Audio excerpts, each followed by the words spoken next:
jako ředitelku APPN.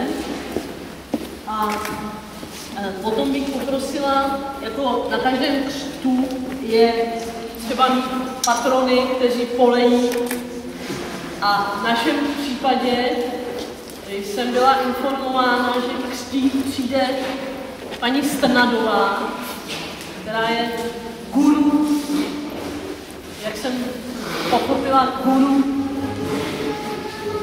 neslyšící komunity, taky prosím, aby přišla k nám. A potom, jak už říkal pan Vojkovský, generálním partnerem, sponzorem kalendáře je společnost Raiffeisen Leasing Real Estate.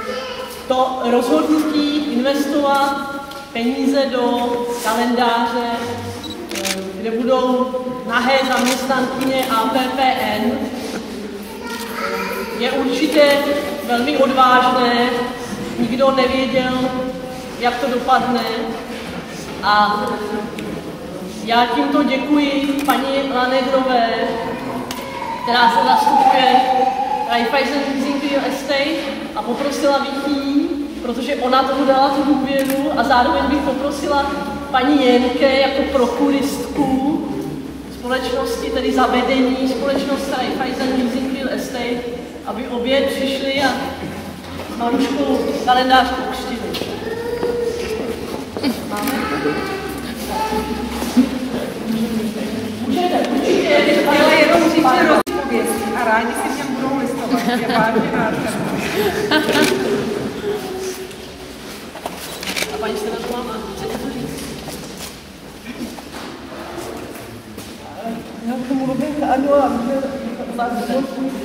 agentura dostala má peněz na služby pro klienty a deputát se rozhodá, že zachrání služby, proto vznikne tu kalendář.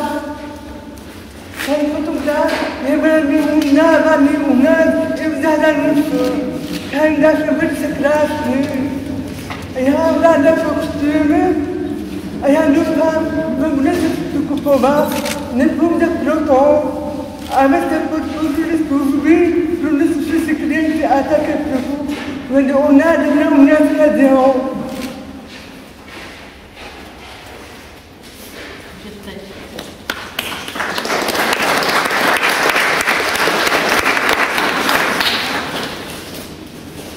Přejeme kalendáři a doufám, že i vy přejete kalendáři, aby si mě skutečně všichni rádi listovali. My si ho domů určitě koupíme, protože naše dcera miluje akty a vždycky nás žádá, abychom všechny sundali předtím, než přijde návštěva. Myslím, že 12 aktů se jí bude velice líbit. Takže nás zdravíme.